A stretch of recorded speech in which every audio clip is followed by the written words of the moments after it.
My name is Roxane Mitten, and I'm here at Earth Source Gardens, which is a community garden that was created by the combination of New Pike Co-op and Harvest Preserve Farms.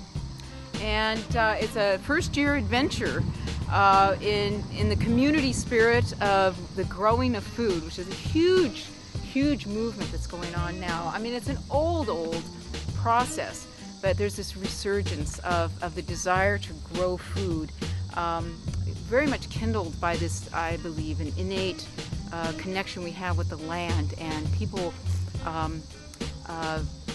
feeling the vitality in themselves through the growing of food. So here we are at Earth Source Gardens. There is a lot going on. There are close to 30 individual plots here of individuals who, for a small fee of $25, got a 10-foot by 50-foot plot to do whatever they wanted, to grow whatever they wanted, within the guidelines of organic practices. There are a number of demo plots here. This is one that is really the composting area with vermicompost bin on the other side and some experimental plantings of Jerusalem artichoke, potatoes, and delicata squash. And then these others include gourd and an herb garden, a trellising of sunflowers, beans, and some cucurbits, other gourds, and some annual berries, which are varieties of nightshades.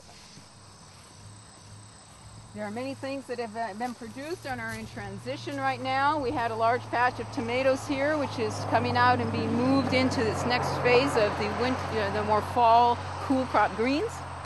And behind us is the Three Sisters planting of beans, corn, and squash to observe what natives have done in this region over time.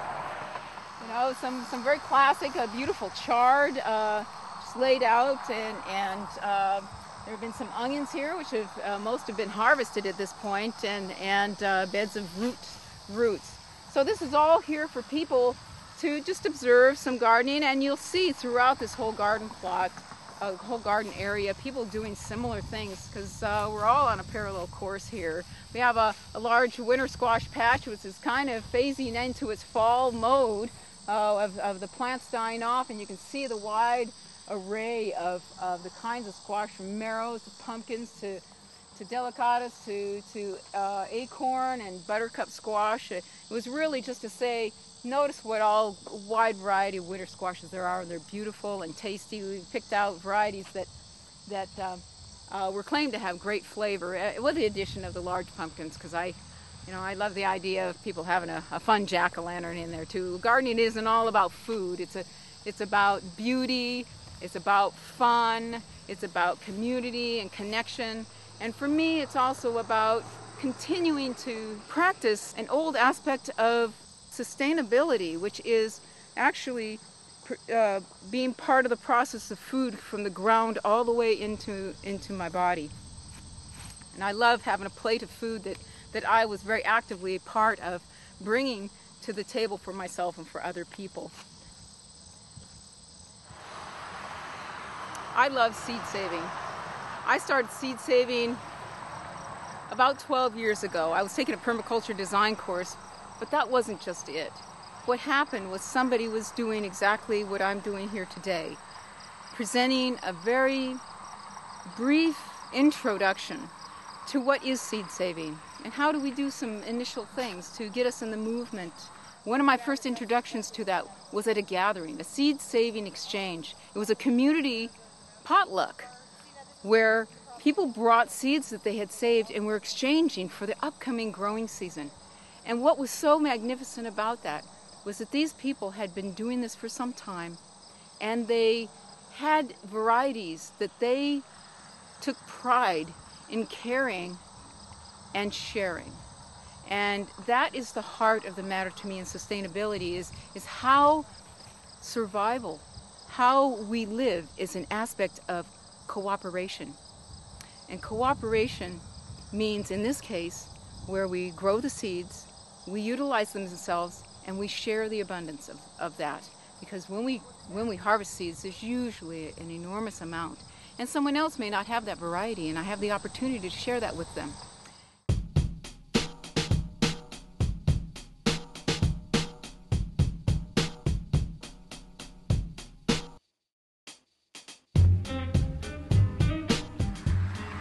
In terms of philosophy that I've worked with, because many people are intimidated by saving seeds, and if I can pass on anything, it would be get started, do something. Because if I grew these carrots and I didn't pay attention to the cross-pollination, I might just say, well, I'm going to put a handful down over here. I want to see what they come up with next year. And you're going to find out there's going to be white carrots because they've crossed with the Queen Anne's lace, and then there'll be a few yellow ones. But that's part of learning. So I say set aside your perfection, the concepts of perfection and seed saving, because there is a range of just picking some of the marigolds that you liked and casting the seeds down, seeing what comes up next year, all the way to highly documenting and selecting and creating your own varieties. And the way you get to the high end, if you really find you're interested in that, is by starting now with simple things. And so I encourage you to, if you have interest, to do something. Part of my experience in terms of doing a little step at a time and learning about seed saving is let me see, where did that pan go? We're gonna plant some Queen Anne's lace over there. And clean your pan up. Is just experiencing what is the seed like.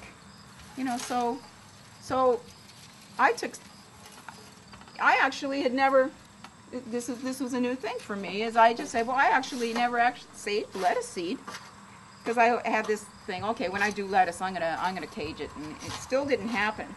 So I took some of this, and I just wanted to see how it was. So this is another thing you may need to do, and this is the result of that, is where you take your lettuce. Put this in my hand here. And a very common kitchen item. You can get very elaborate. You can get various screens.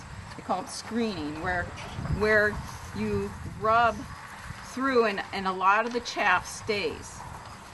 And you'll see that the seeds come through and a lot of little stuff. Now I don't have a reverse screen, what's referred to as a reverse screen. Lettuce too. Where you can take this lettuce seed, you'll see, I'm going to pass this around too, along with this, where you can see the lettuce seeds in there, along with a little light chaff. And so if you get a smaller screen, you know, like a finer sieve, you know, because a lot of times we have various colanders at home, or you can get the screens. And then the little stuff goes through, and what's left is the remaining lettuce seed. So that's one way to do it. Another is, and how I did this was and lettuce this is actually very difficult. It's a winnowing thing where you can use the wind, and the lighter stuff goes off, and the denser seeds stay at the base. And so I'll pass it around. You kind of play around with that. And lettuce is one that actually is difficult because the lettuce seed itself is actually very light.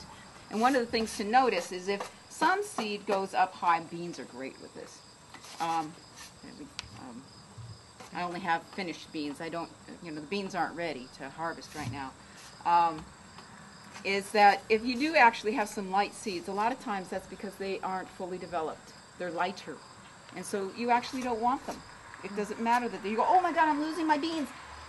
Don't worry about it, because they're bad beans.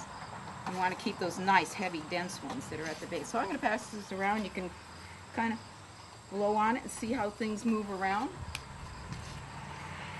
And this is some more refined of the same.